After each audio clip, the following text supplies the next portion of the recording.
మొదటగా పాత్రికేయ మిత్రులకి నా నమస్కారం. ఈరోజు మా ప్రెస్ మీట్కి మీరు వచ్చి మా ఫీలింగ్స్ని మా మిత్రులు ఓటర్లకి, అలాగే చాలామంది ఈ గ్రూపుల్లో మెసేజ్లు వస్తే అపోహలు ఉన్నాయి వీటి మీద, ఆ అపోహలకి క్లారిఫికేషన్ ఇచ్చేదానికి పర్టికులర్గా ఈ ప్రెస్ మీట్ ఏర్పాటు చేశాం. ఈ మధ్యన మీ అందరూ డెఫినెట్గా ప్రెస్ వాళ్ళందరి దగ్గర కూడా వచ్చి ఉంటుంది. ప్రోగ్రెసివ్ ప్యానల్ అని చెప్పి మన వారసత్వం, మన ఇల్లు, మన స్వాభిమానం అనే ఒక పాంప్లెట్ రిలీజ్ చేశారు. ఏ స్వాభిమానం లేనటువంటి వాళ్ళండి ఆ ప్యానల్లో ఉండే మొత్తం. ఫస్ట్ వాళ్ళకి స్వాభిమానం లేదు అనటానికి ఫస్ట్ కారణం తల్లిపాలు తాగి తల్లి రొమ్ము గుద్దే రకం అనేది క్లియర్గా చెప్పొచ్చు. తెలుగు ఫిల్మ్ ప్రొడ్యూసర్స్ కౌన్సిల్లో మెంబర్లుగా ఉన్నటువంటి వాళ్ళు, అక్కడ మెడిక్లెయిమ్లు వాడుకున్న వాళ్ళు, అక్కడ బెనిఫిట్లు పొందిన వాళ్ళు, వాళ్ళ ఆటలు సాగటం లేదని వాళ్ళ పర్సనల్ బెనిఫిట్ కొరకు గిల్డ్ అని పెట్టారు.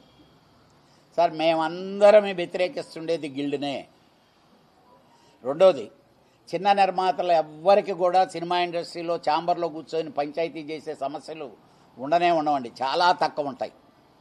ఎందుకనంటే నేను చిన్న నిర్మాతగానే వచ్చాను, చిన్న నిర్మాతల నుంచే చేసాం. మేమందరం కూడా సమిష్టిగా ఎప్పుడు చిన్న నిర్మాతలకు అందుబాటులోనే ఉన్నాం. నిర్మాతకి నూతన ఉత్తేజం, సరికొత్త ఆరంభం అన్నారు. ఏం ఆరంభం లేదు. 2.5 సంవత్సరం క్రితం ఇదే చెప్పి ఇదే మాయ మాటలు చెప్పి వచ్చారు వీళ్ళందరూ. ఆ రోజు చలవాడ శ్రీనివాసరావు గారు, లేదండి కళ్యాణ్ అంతా ఇండస్ట్రీని అంతా ఒకటి చేయాలి, మీరు ఇదేంటే 70% ఆఫ్ ది పీపుల్ని వాళ్ళనేసి 30% పీపుల్తో, చిన్నోళ్లతో లీడ్ చేద్దామని చేస్తే వచ్చి చైర్లో కూర్చొని ఆ రోజు వచ్చారు, వెళ్ళిపోయారు. తర్వాత ఎవడు సినిమా రిలీజ్కు పంచాయతీ ఉంటే వాడొస్తాడు, ఎవడు సినిమాకి ప్రాబ్లం వస్తే వాళ్ళు వస్తారు తప్పితే ఈ రోజు వరకు లిస్టు మొత్తం తీస్తే తెలుగు ఫిల్మ్ ఛాంబర్ ఆఫ్ కామర్స్లో పంచాయతీలు జరిగినాయి అంటే ఆ గిల్లో ఉండే ప్రొడ్యూసర్లు పంచాయతీలే తప్పితే ఏ చిన్న నిర్మాతే కాదు. కావాలంటే విత్ లిస్ట్ ఇస్తాం, ఎవిడెన్స్లు ఇస్తాం. ఆర్థిక న్యాయం, భారం నుండి విముక్తి, బిఎఫ్ఎక్స్ ఛార్జీలు అంటున్నారు. ఎవరి దగ్గర ఉన్నాయండి ఈ సంస్థలు? ఆ పెద్దోళ్ళ దగ్గర, అక్కడ ఉండేవాళ్ళ దగ్గరనే ఉన్నాయి ఆ సంస్థలు. రేట్లు తగ్గిస్తామంటారు, స్ట్రైక్ అంటారు, మీటింగ్ పెట్టిస్తారు, లోపల మాట్లాడేసుకొని మళ్ళీ స్ట్రైక్ కాల్ ఆఫ్ అయిపోయింది. ఈ రోజండి మీకు చెప్తున్నాను, మన తెలుగు సినిమాల కంటే స్ట్రైక్ స్టార్ట్ చేసింది దీని మీద యుద్ధం ఇక్కడ మెడ్రాస్ వాళ్ళకి తక్కువ రేటు, మనకు ఎక్కువ రేటు ఉందండి. రీసెంట్గా అయితే ఇంకా షాక్. మేము అడుగుతుండేది చిన్న సినిమాలకు తగ్గించమని. పెద్ద చిన్నవాడికి వాళ్ళ సినిమాలు వారం రోజులు డబ్బు కట్టించేసుకుంటున్నారు, 2 రోజుల్లో 3 రోజుల్లో తీసేస్తున్నారు. కనీసం బ్యాలెన్స్ డబ్బు కూడా తిరిగి ఇవ్వటంలే. అవి ఎవరి జోబిల్లోకి వెళ్తున్నాయండి? ఆ గిల్లో ఉండే మెంబర్ల జోబిల్లోకి వెళ్తున్నాయి. అలా మమ్మల్ని మేము అడిగేది చిన్న నిర్మాతని బతికించమని. చిన్న నిర్మాతకి థియేటర్ ఇవ్వరు. ఐదో షో తీసుకొని వచ్చి గవర్నమెంట్ దగ్గర పోరాడి 5వ సినిమాకి జియో తీసుకొస్తున్నాం అంటే 5వ సినిమా కూడా మా సినిమానే వేయాలంటారు. 5వ షో. యాక్చువల్గా దీంట్లో చెప్పిన ప్రతి ఒక్కటి అబద్ధం. షూటింగ్ భద్రత మరియు ఇది ఫెడరేషన్ వాళ్ళతో మాట్లాడి 25% చిన్న సినిమా తగ్గిస్తామని చెప్పి ఈరోజు ఈ పాంప్లెట్లో వేశారు. అసలు ఇది ఎప్పుడు పాస్ చేసామండి? పాస్ చేసింది అక్కడ సెక్రటరీగా కూర్చున్న, ఇన్ని సంవత్సరాల నుంచి కూర్చున్న దామోదర్ ప్రసాద్ ఇన్ఫ్లుయెన్స్ చేయగలిగాడా? నా వల్ల కాదు, నేను చేయలేకపోతున్నాను, వాళ్ళు వినటం లేదని. అసలు చిన్న నిర్మాతని యాజ్ ఇట్ ఈజ్ వదిలేస్తే వాళ్లే మాట్లాడుకొని వాళ్ళు చేసుకోగలరండి. ఇక్కడ కూర్చొని వాళ్ళ పెద్దోళ్ళకి కావాల్సిన బెనిఫిట్స్ కొరకు లాస్ట్ టైం అయితే స్ట్రైక్ అన్నప్పుడు నేను చెప్పి గొడవ చేశా. ఎంప్లాయీ అనేవాడు లేబర్ కమిషన్ దగ్గరికి వెళ్తాడండి, ప్రొడ్యూసర్ వెళ్ళడు, పనిచ్చేవాడు వెళ్ళడు. చరిత్రలో ఫస్ట్ టైం చూసా నేను. గిల్డ్ నుంచి వీళ్ళు మాట్లాడేసుకుంటారు. ఆ గిల్డ్కి రిప్రజెంటేటివ్ లాగా మా సెక్రటరీ ఇక్కడ కూర్చున్నాడు. అన్నీ అండర్ గ్రౌండ్ పనులు జరుగుతుంటాయి. ఏ లెటర్లు ఎందుకు వెళ్తున్నాయో తెలియదు. నేను అడిగా, అసలు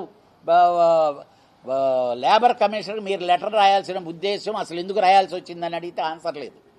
ఇందాక శ్రీనివాసరావు గారు అడిగినప్పుడు ఒక డెసిషన్ తీసుకుందాం అనుకొని ప్రిపేర్ అయినప్పుడు అన్ని సెక్టార్లను పిలవాలి. స్టూడియో సెక్టార్ని పిలవాలి, ఎగ్జిబిటర్ సెక్టార్ని పిలవాలి, డిస్ట్రిబ్యూటర్ సెక్టార్ అందరినీ పిలిచి. అంటే ఏదో ఎలక్షన్లు వచ్చింది కదా, మీ అందరికీ తెలుసు ప్రతి ఎలక్షన్కి మేము ఉంటున్నాం. ప్రతి ఎలక్షన్ అయిపోయిన తర్వాత మేము కంటిన్యూ అవుతున్నాం. అక్కడ ఎవడికి సమస్య వచ్చిందన్నా మేము తిరుగుతున్నాం. చిన్న నిర్మాతల్లో డివైడింగు లేకపోతే ఇది లేదండి, చేశారు. లాస్ట్ టైం ఇదే డివైడింగ్ మా మోహన్ రెడ్డి పట్ల అయితే ఏమి 18 గారు ఇప్పుడు ఆల్మోస్ట్ ఆల్ దీంట్లో ఉండే చాలామందిని లాక్కెళ్ళి వాళ్ళు పదవిని కాపాడుకునేదానికి ఎలక్షన్లో నెగ్గేదాని కొరకు ఇది చేశారు. ఇదే రవిచంద్ర డెఫినెట్గా తను చెప్తాడు, చాలా వాటికి ఆయన క్లారిఫికేషన్ ఇస్తాడు. ఎందుకనంటే పోరాటం చేసి లాస్ట్ టైం పోరాటం చేసి మొత్తం మేము చేస్తున్నామని చెప్పి లీడ్ చేసి అక్కడికి వెళ్తే వీళ్ళు ఏమీ చేయనటువంటి వాళ్ళు ఏమీ చేయరీళ్ళు అని డిసైడ్ అయ్యి మళ్ళీ యుద్ధం చేసి మళ్ళీ మనందరం పోరాడాలి, మనం రైట్స్ సాధించగలగాలి అని చెప్పాలి. దీనికి ఎందుకనంటే 1 by 1 దీంట్లో రాశారండి, మన కళ అయినా ఐకానిక్ ఫిల్మ్ నగర్ టవర్ కడతారట. అసలు ఏ కామన్ సెన్స్ ఉండేవాడు ఛాంబర్ బిల్డింగ్ గురించి మాట్లాడాడంటే అది మనదే అని మాట్లాడాడంటే వాడికి ఆ కామన్ సెన్స్ లేదని అర్థం అండి. That property belongs to Film Nagar సొసైటీది.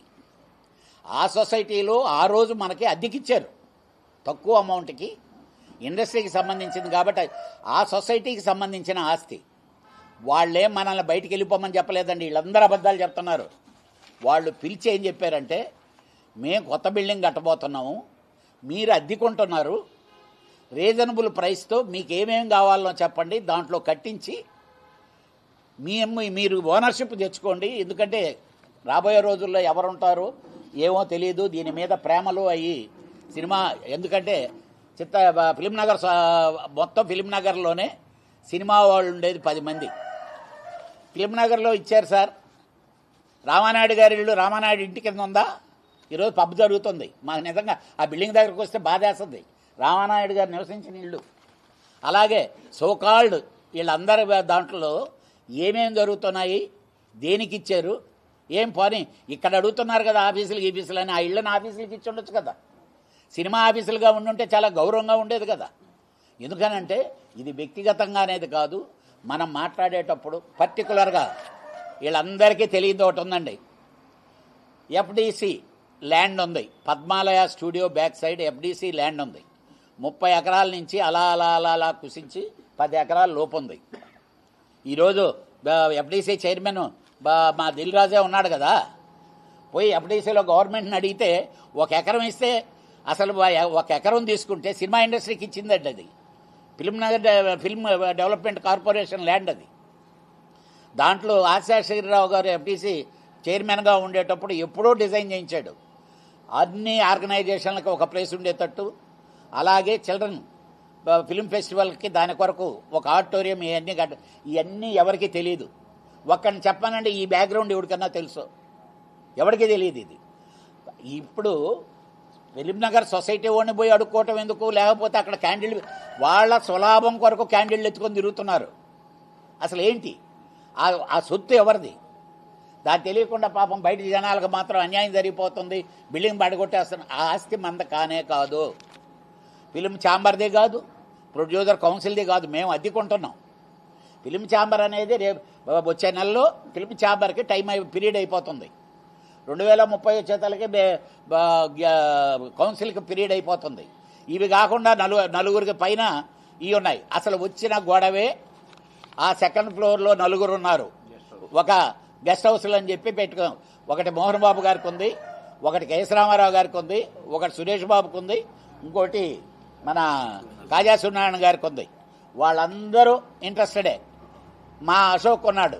ఆ సురేష్ బాబు గారికి అలాంటి అయిన దాంట్లో అసలు ఈ యుద్ధం, ఈ లీడు మొత్తం ఏంటంటే దీని గురించి.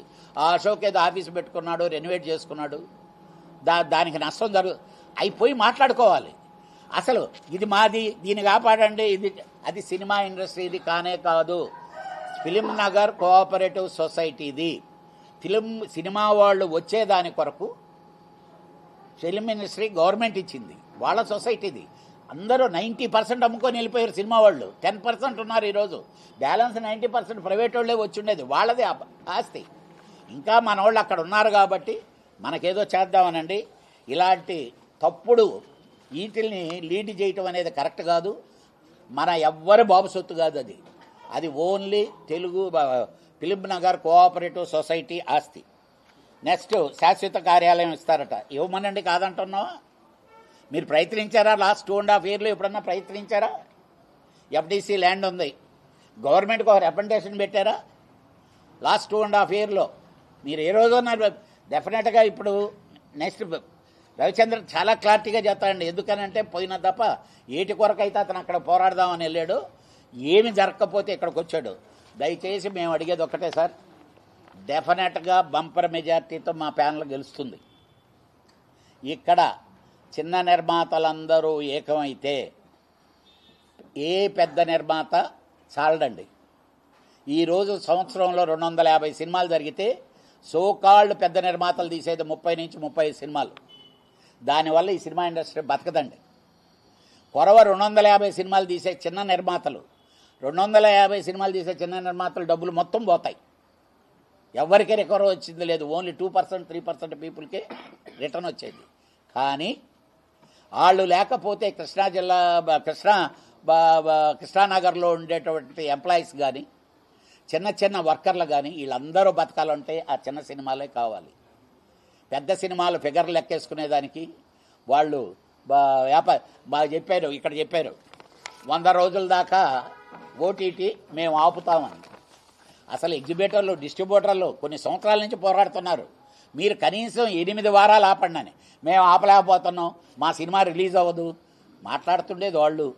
చిన్నోడికే ఉంది సార్, చిన్నోడి సినిమా అసలు మరుసటి రోజే దీంట్లో వేసినా ఎవరో చూడరండి. ఓటీటీ కొనేవాళ్ళు లేడు. ఇంతకుముందు శాటిలైట్ కొనేవాళ్ళు, ఆ శాటిలైట్ని కూడా చంపేసింది ఓటీటీ అనేది వచ్చిన తర్వాత. మాయ మాటలు చెప్పి మళ్ళీ వద్దామంటే మిమ్మల్ని ఎలాగా రానివ్వరు. దయచేసి మాయ మాటలు చెప్పడం వదిలేసి సహకరించినంత వరకు ఇంకా చిన్న నిర్మాతలకి ప్లేస్ ఇవ్వండి. 250 సినిమాలు సంవత్సరాలు తీసే చిన్న నిర్మాతలు వాళ్ళ సినిమాలు ఒక్క వారం గ్యాప్ దొరికితే 10 మంది వస్తున్నారు పోటీ పడేవాళ్ళు. మీ సినిమాలు జరిగేటప్పుడు పక్కన ప్లేస్లు ఇవ్వండి. 150 థియేటర్లు ఒక బంచ్లో ఉంటే 150 థియేటర్లో మీ సినిమా వేసేసి దోచేసుకుందాం అన్నట్టు. టిక్కెట్ రేట్లు హైక్ అండి. ఎవరు చెప్పారండి టిక్కెట్ రేట్లు హైక్? మేమేమన్నా అడిగామా? ఏ చిన్న నిర్మాత అని అడిగాడా? 250 సినిమాలు తీసే చిన్న నిర్మాత అడగడు, 35 సినిమాలు తీసే మీకు కావాలి టిక్కెట్ రేట్లు ఎక్కువ. మేము బద్ద వ్యతిరేకం అండి. టిక్కెట్ రేట్లు పెంచడం అనే దానికి మేము వ్యతిరేకం. డెఫినెట్గా మేము చాలా ఆనందపడ్డాం. రేవంత్ రెడ్డి గారు అసెంబ్లీ సాక్షిగా మేము టిక్కెట్ రేట్లు నేను పెంచను అని చెప్పారు. మేము చాలా ఆనందపడ్డాం, సినిమా ఇండస్ట్రీకి చాలా సేఫ్ అని. ఆయన్ని బలవంతంగా వెళ్ళి ఆయన కన్విన్స్ చేసేసి ట్రిప్పుకే మోసం చేస్తున్నారు. నాకు తెలిసినంతవరకు ఇప్పుడు గవర్నమెంట్ చాలా గట్టి నిర్ణయం తీసుకుందని తెలుస్తుంది. డెఫినెట్గా సార్ మేము ఈ ప్రెస్ మీట్ మూలంగా గవర్నమెంట్ కూడా రిక్వెస్ట్ చేసేది అదే, ఎవడు వచ్చినా టిక్కెట్ రేట్లు పెంచకండి, కామన్ పబ్లిక్ని థియేటర్కి వచ్చేటట్టు చేయండి. అది చేస్తేనే ఈ వీడియో పైరసీ రాదు.